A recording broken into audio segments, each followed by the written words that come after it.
The forest stood quiet, save for the sharp crack of an axe biting into wood.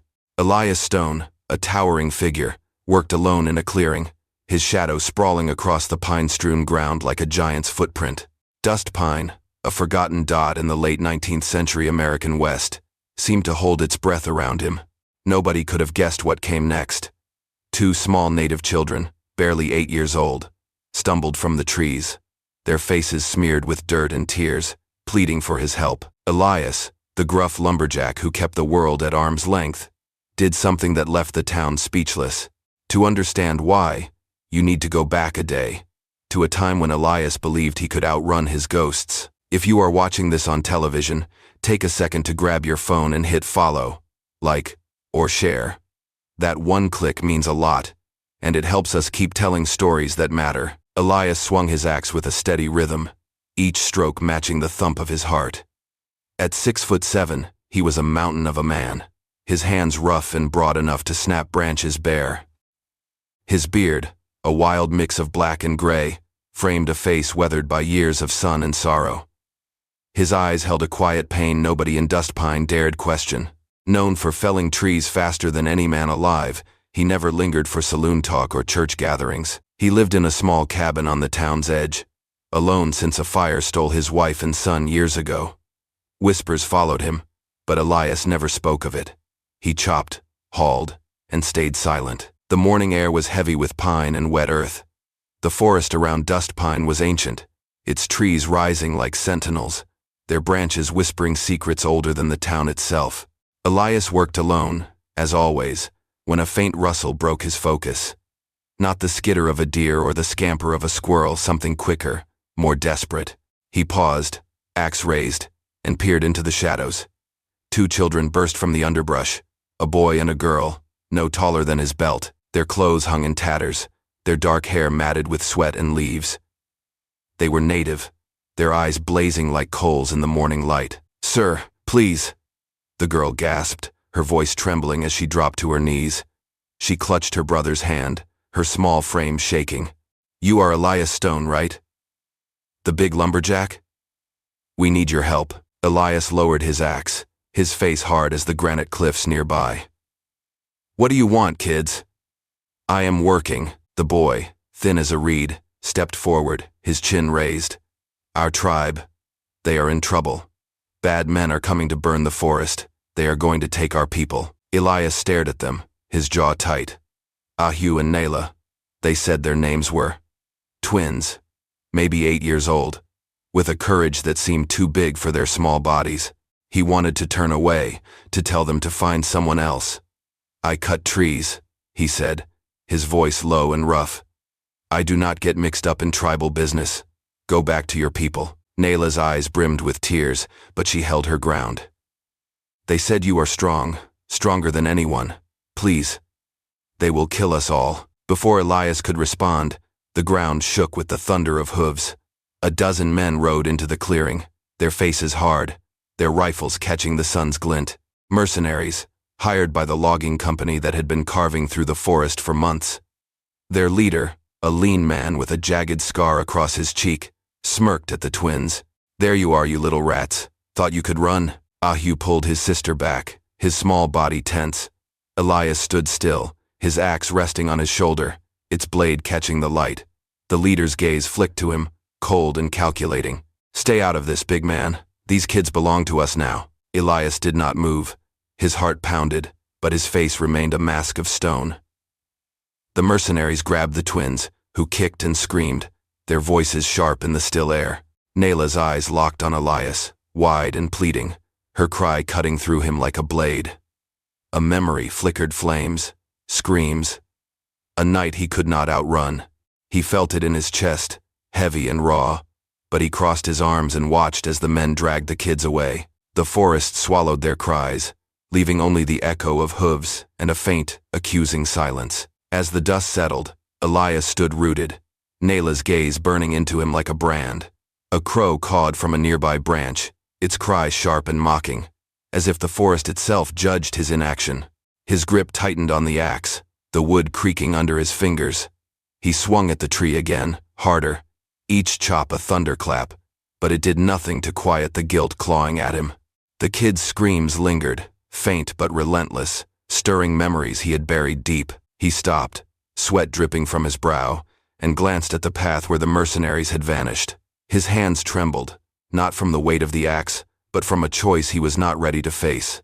He muttered a curse under his breath and drove the axe into the stump, leaving it there as he turned toward his cabin. That night, Elias could not sleep. He sat by his fire, the cabin's walls pressing in like a cage. The twins' faces haunted him, their eyes bright with fear and hope. Nayla's voice echoed, "If you do not save us, you will lose the forest too." He tried to shake it off, staring into the flames, but the past roared back. His wife, Lila, her laugh warm as she hung laundry in the sun.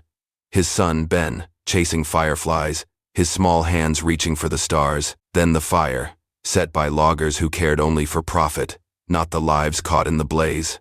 Elias had been too late, arriving to ash and silence.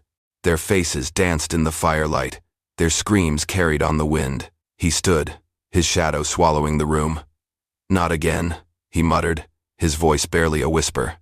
He grabbed his axe, its handle worn smooth by years of use, and stepped into the night. The forest seemed to hum, its branches swaying as if urging him forward. He moved with purpose, each step heavier than the last, toward the mercenary camp a mile away by the river. The camp was a sprawl of tents and flickering fires, the air thick with the smell of smoke and sweat.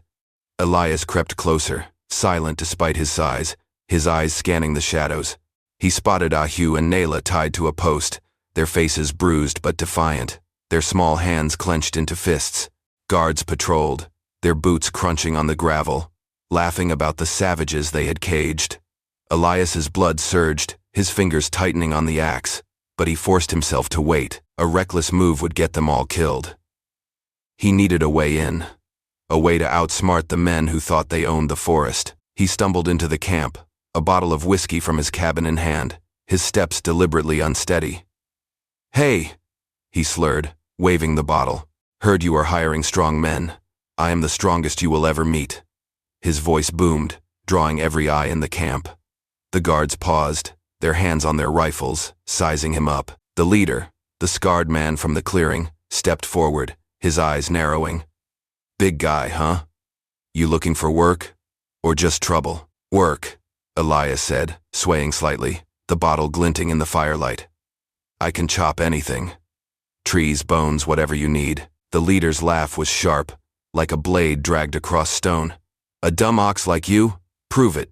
Break something." Elias scanned the camp, his eyes landing on a rusted iron bar near a tent, half buried in the dirt. He picked it up, his massive hands wrapping around it like it was kindling. With a low grunt, he bent it in half, the metal screeching until it snapped.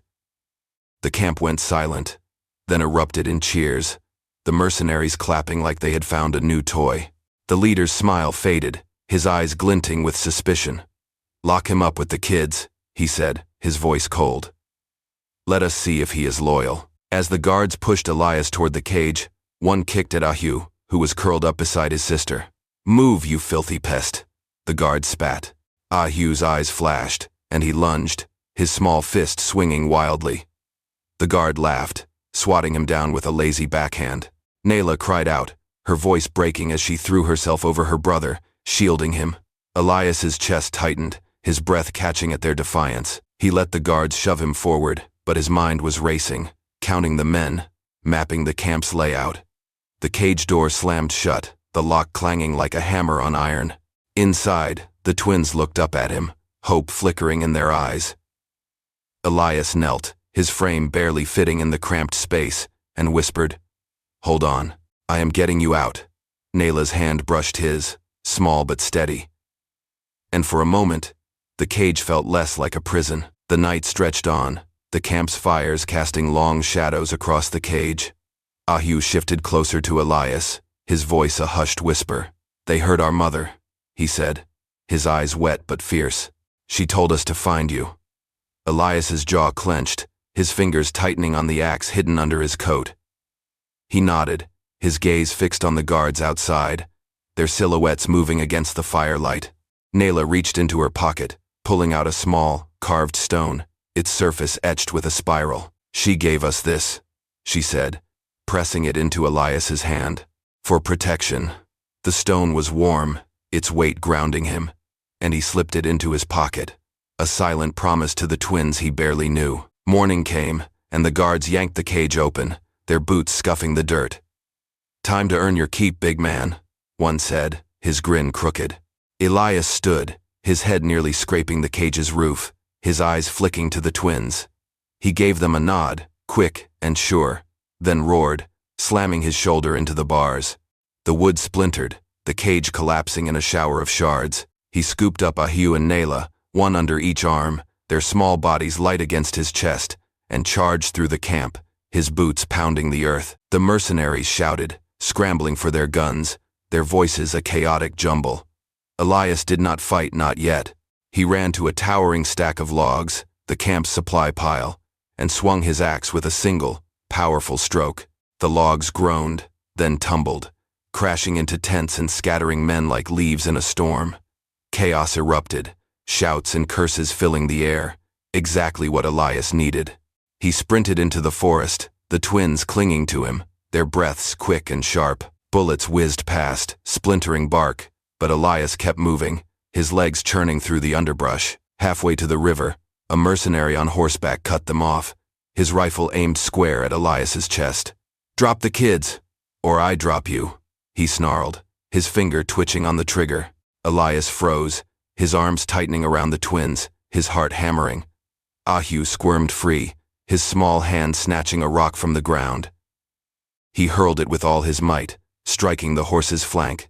The animal reared, its hooves flailing, and the rider crashed into the dirt with a grunt. Elias charged, kicking the rifle into the mud and stomping it until it snapped. The mercenary scrambled up, cursing, but Elias was already gone. The twins' weight nothing compared to the fire in his chest. The forest closed around them, but the danger was far from over. They reached a clearing by the river, where the tribe was held captive. Men, women, and children stood bound with ropes, their faces etched with fear and defiance. Mercenaries stood guard, their boots grinding the earth, their rifles ready. The company leader paced among them, his scar glinting as he barked orders. "Burn it all," he shouted, his voice rising over the river's rush. "The forest, the savages wiped them out." The tribe's elders stood tall despite their bonds, their eyes like steel. But the younger ones wept, their sobs blending with the wind. Elias set the twins down behind a gnarled oak, its roots sprawling like a shield. "Stay here," he said, his voice low but firm. Ahiu grabbed his sleeve, his face fierce. "You cannot fight them alone." Elias's lips twitched, almost a smile. "Watch me," he said, stepping into the open, his axe gleaming. The mercenaries turned, their rifles snapping up, barrels glinting in the sun. The leader's laugh sliced through the air, sharp and cruel. "One man against all of us? You are dumber than you look." Elias planted his feet, his shadow swallowing the ground like a storm cloud. "You want this forest? You will have to go through me." The first shot cracked, splitting the air.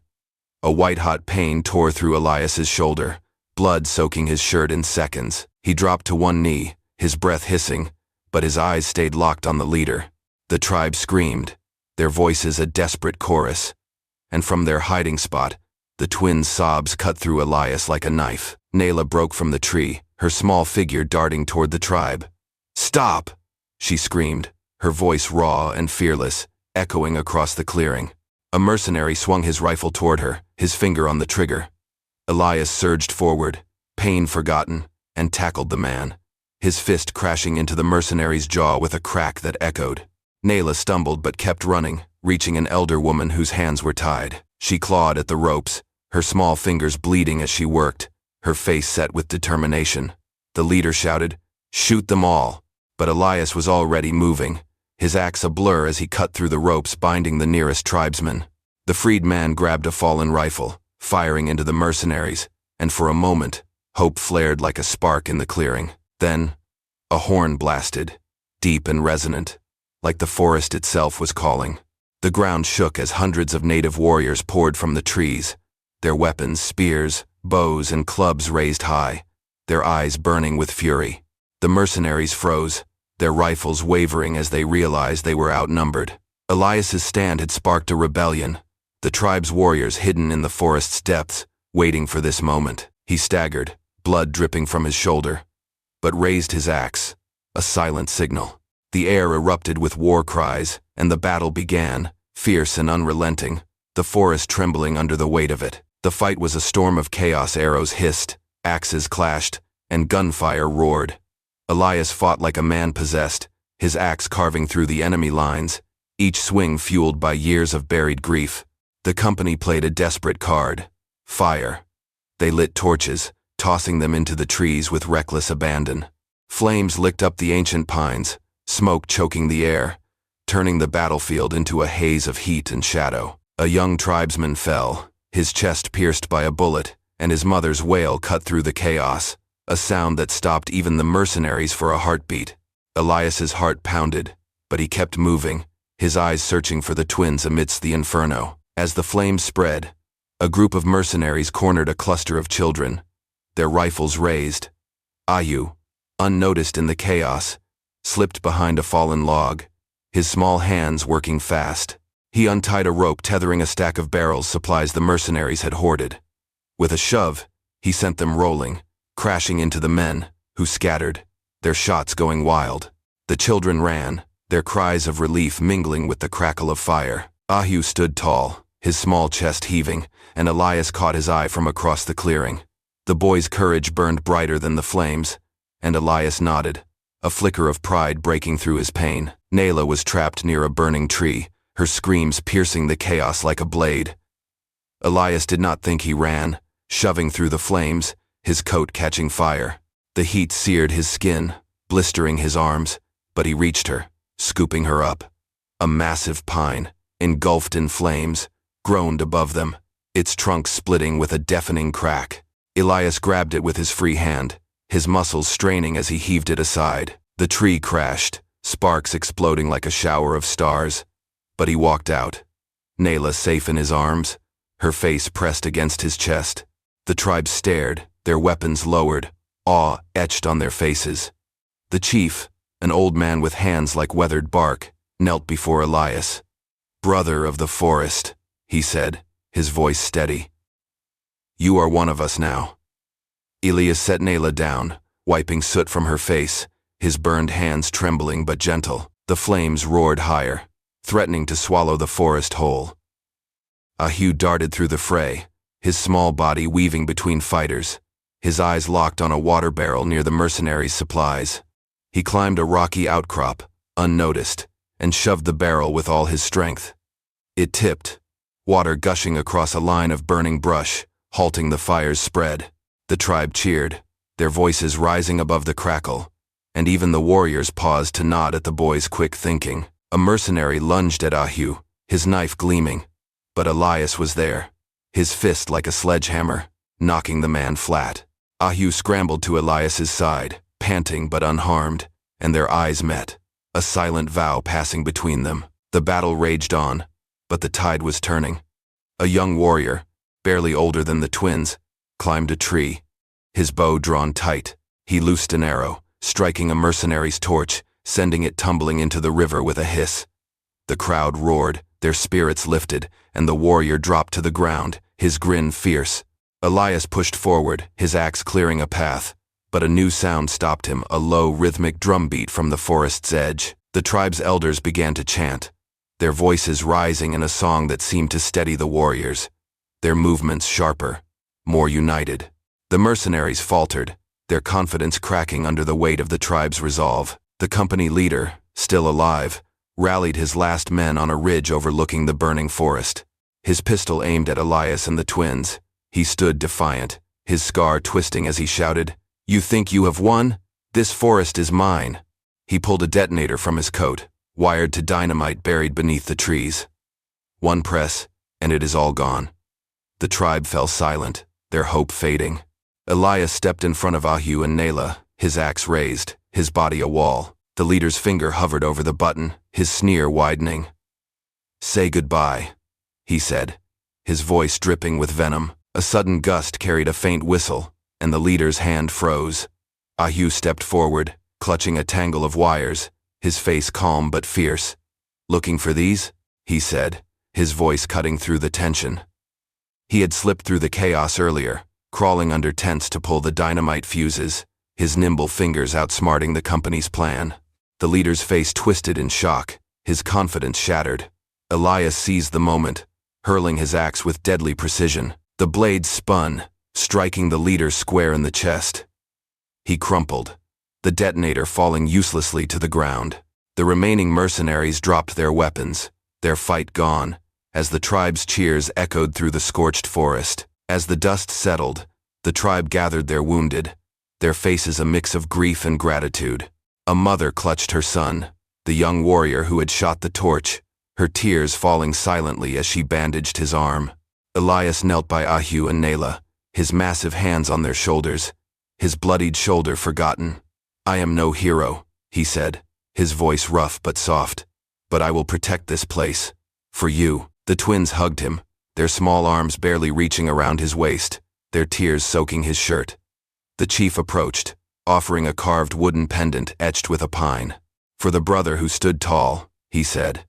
Elias took it, his throat tight, the weight of years lifting just a little. Months later, Dustpine buzzed with tales of the battle, but Elias was no longer the lone lumberjack. He walked among the tribe, his axe now used to clear paths and build shelters.